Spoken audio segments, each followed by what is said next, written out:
Hello, folks. Today I'll be continuing with the chapter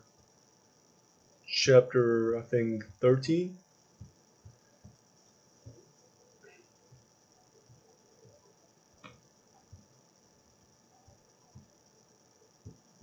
Yes, chapter 13, improvements to the army.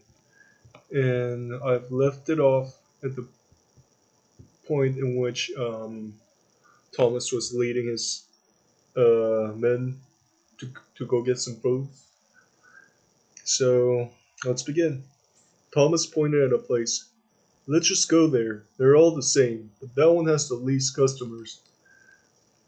He was pointing at a food shop, of which Epacios noticed that it smelled like seafood. As they walked inside, they were greeted by the shopkeepers, who motioned them to two tables to sit around at.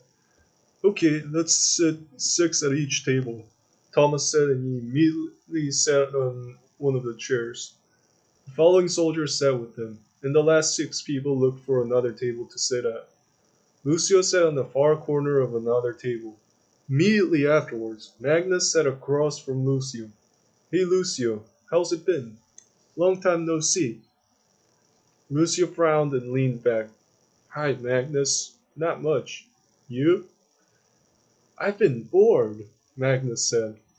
Others slowly took their seats around them, and eventually Apasios took his seat as well.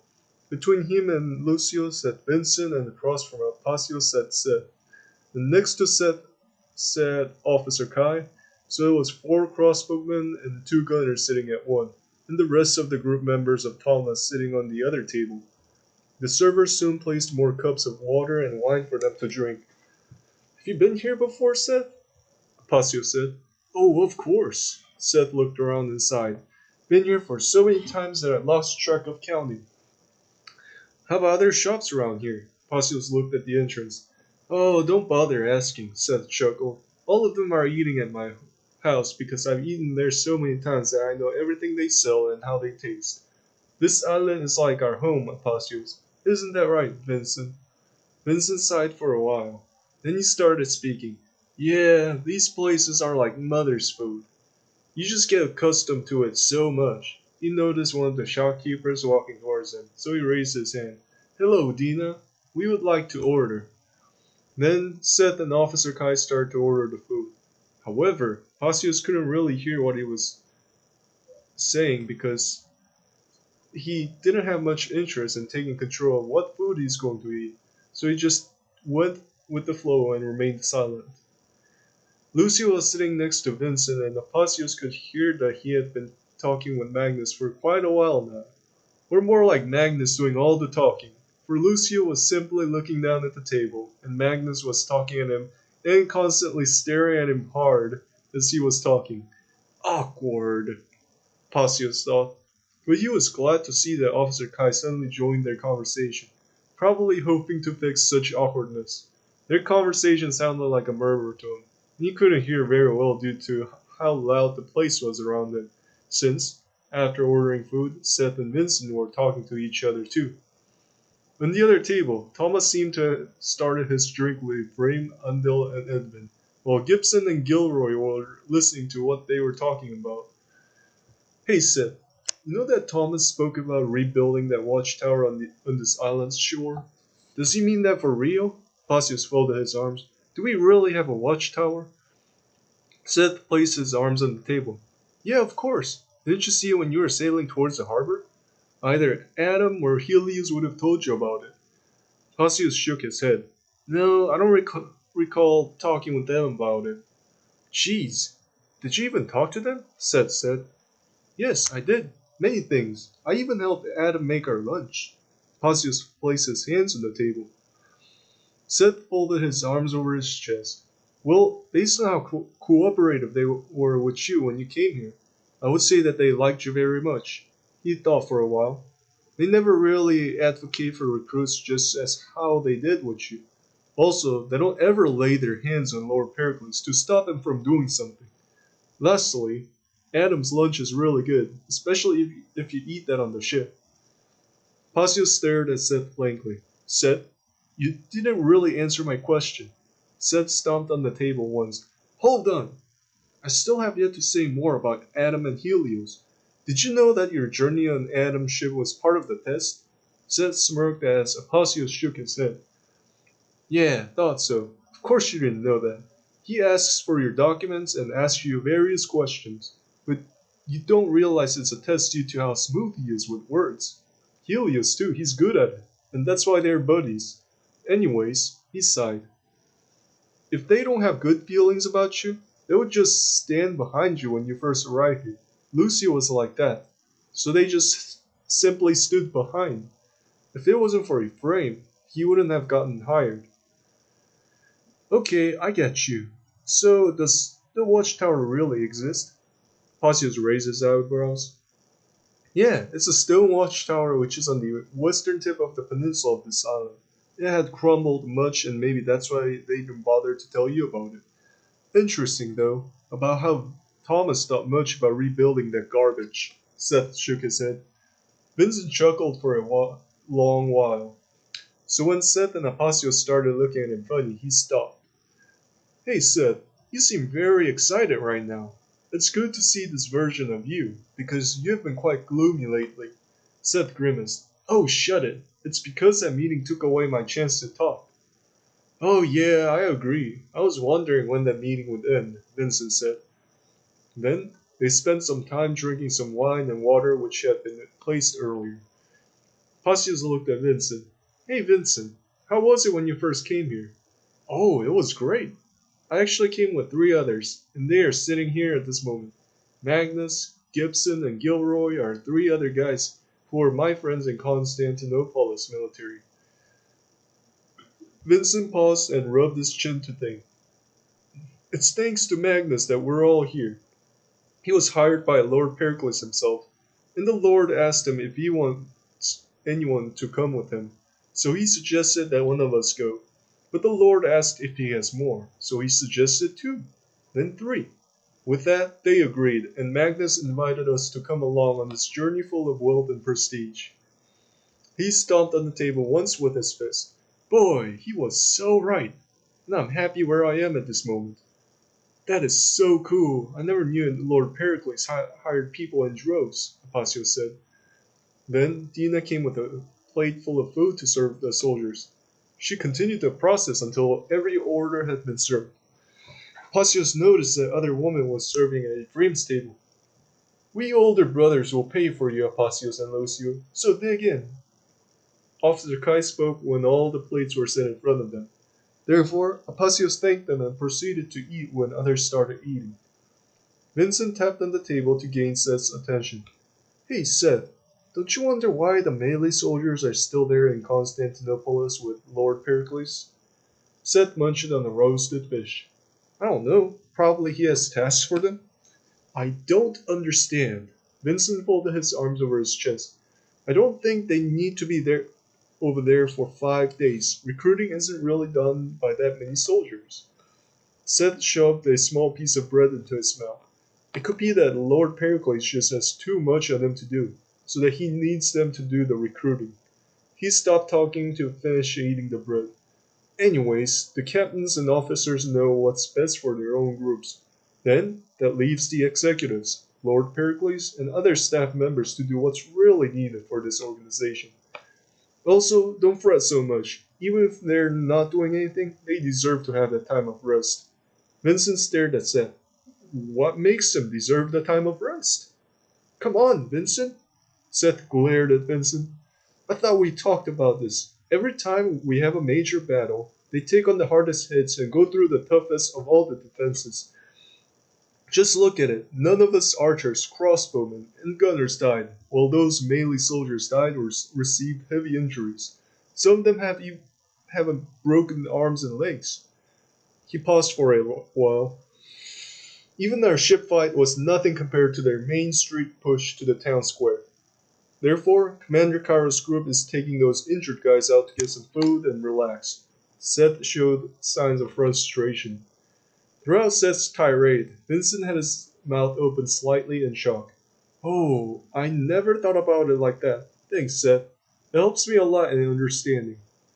Hey, but I was wondering about increasing our numbers. Will they really do it? Vincent said. Well, who knows? Seth glanced up at the ceiling. It seems like there are just too many captains and officers compared to how many we are. Even our group is a small group for a captain to be managing. I feel like each captain should be managing at least 15 soldiers, and he should have with them 2 officers. He said, but isn't it more fun this way? Apasio said. Seth shook his head. More fun doesn't matter much when you have to fight your enemies. Vincent chuckled. But I want to keep the status quo for a while. Maybe later I'll be ready for some change. But it has been going on for around 3 years. Seth clenched his hands and his arms trembled in rage. I am so frustrated. Pasio stared at Seth. 3 years? So nothing changed for 3 years? Seth took a deep sigh. Yeah, you're lucky that you didn't come here 3 years ago. It was quite boring all the time. So right now is the best it got compared to all of my life here. You know, that's actually true. My goodness, that time goes by really fast. But still, being a soldier here is much better than serving in Constantinople, Vincent said. That's because you had a taste of how Constantinople soldiers live. I wasn't one of them. Seth stomped his hand on the table again. When I first came here with Kai, the executives hastily put us into a Thomas group, and later pulled out Kai to make him an officer over Andil and Idvin. After that, nothing. Just quick cash out raids, no fight at all for the most part. Pasios took a bite from his bread. Dang, that's sad. That's true though. Vincent nodded slowly. Even though he's exaggerating it a bit much, that's what he's really saying did happen. I've been here for 2 years, so I could understand that. After those 2 years, the headquarters treasury almost went empty. When did this happen? Apasios said. Wasn't it before Apasios came? Vincent looked at Seth for an answer. Pretty much, Seth said. Wait, I think I overheard Lord Pericles and his main diplomat discussing unpaid rent just weeks before Apasios came, Vincent said. Upon hearing that, Seth's eyes started to get bigger, as if he noticed something very important. Vincent looked back at him as if he understood the message. Seth frowned a bit and ate some of his food to digest the message for a while, before speaking what was inside his mind. Don't you think Lord Pericles attempted an all-out sack of a Turkish town because he had to pay the rent? Seth looked back at Vincent. Vincent pointed at Seth and nodded in agreement. That's exactly what I had thought about. He cleared his throat. I always thought that he seemed to be acting very reckless, even leaving those wagon crew off by themselves without qualified captains or officers present. He has never done that before, so I wondered why. I mean, he suddenly changed his mind too, and that man was desperate for something. I think we get it now. It all makes sense. Vincent continued to nod his head in clear understanding. Oh, that reminds me. Seth scratched his head for a moment. I heard from those 2 archers that some of the wagon crew members got severely injured and one of the engineers got stabbed. So he almost died, and the rest were left to fend for themselves from some kind of attack. Seriously? When did this happen? Vincent stopped on the table again. That shouldn't have happened since everyone surrendered. By this point, Apasios realized that there was no way to get out of this topic, so he remained very silent and ate his meal. Not noticing his silence just yet, Seth and Vincent continued with their conversation. Not quite so. There seems to have been some stray Turks who didn't realize that the battle was over. Seth paused for a while to eat. I also overheard some heavy melee infantries laughing about another slaughter they were involved in, even after the town hall surrender moment. Yeah. It happens from time to time that the army generals miss out on some enemy soldiers, and they end up causing some kind of casualties in another division. Vincent tapped on the desk with his fingers while deep in thought. Apparently lost in thought, Seth stared at Vincent's fingers for some time. Wasn't Placidus bloated up on our ship? Yes, he was. So I asked him what had happened, but he didn't say anything. Vincent shrugged. Why didn't he say anything? Seth said. I don't know, Seth. Who am I to know his mind? Vincent said. Suddenly, Seth slowly turned his head to look at Apacios. Apparently, it seemed as if Seth had noticed his strong silence, and he realized that it was an intended one. But it's just that he didn't know why Apacios would do that. Seth tapped on the table in front of Apacios' hand. Hey, Apacios, do you know something about this? Apacios looked up.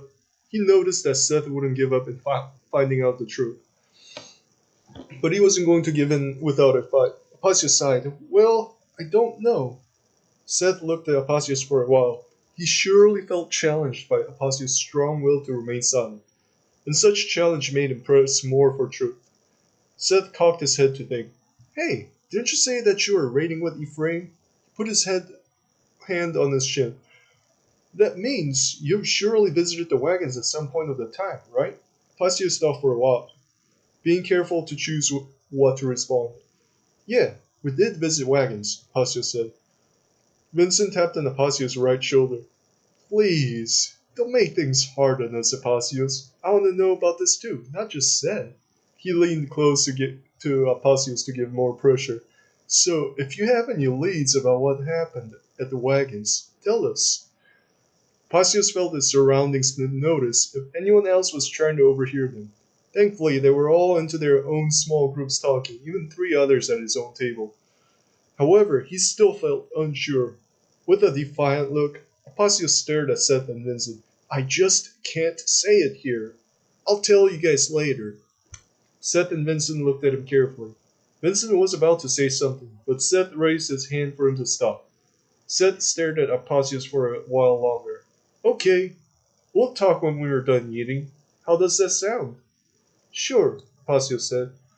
Vincent quickly understood the message, so he decided to resume his conversation with Seth. Anyways, what were we talking about?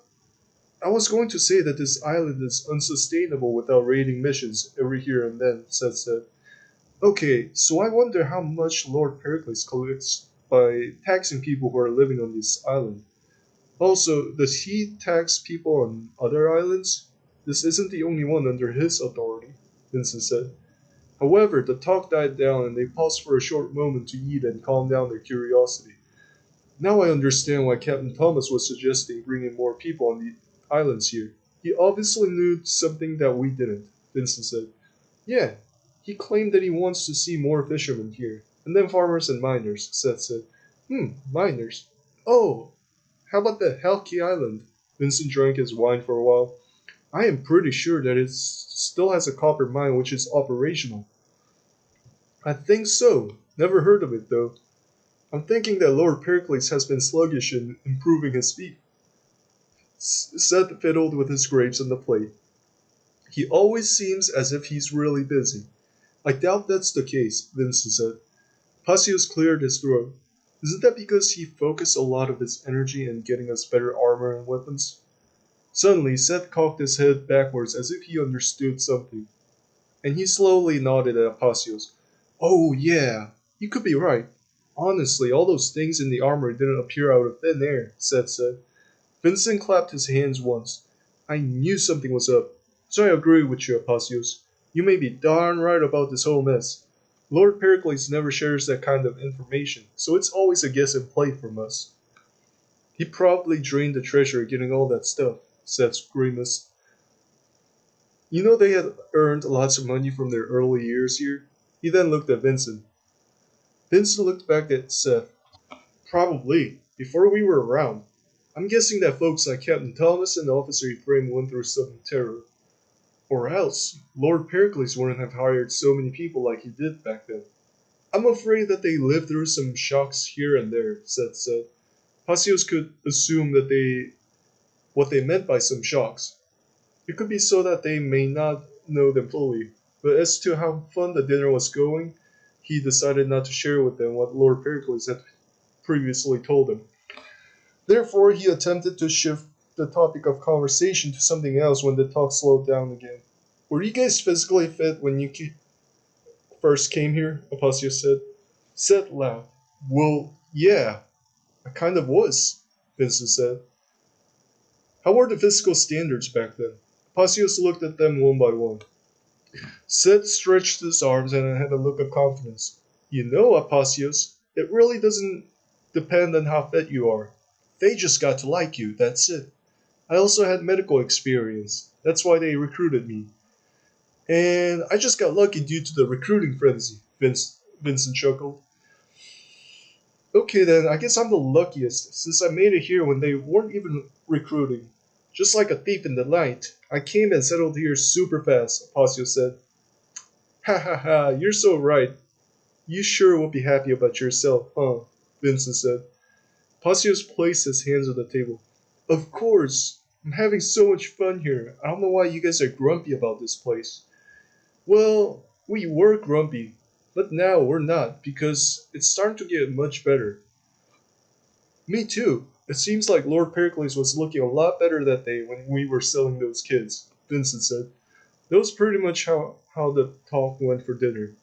Pasios talked with them for quite a while before all the plates had been emptied, and the soldiers slowly started talking about going back to the fortress. When everything was completely done and they went out, it was already getting dark and cold. Therefore, Thomas lit up his torch and led the way. Thomas stopped and looked back at his group members.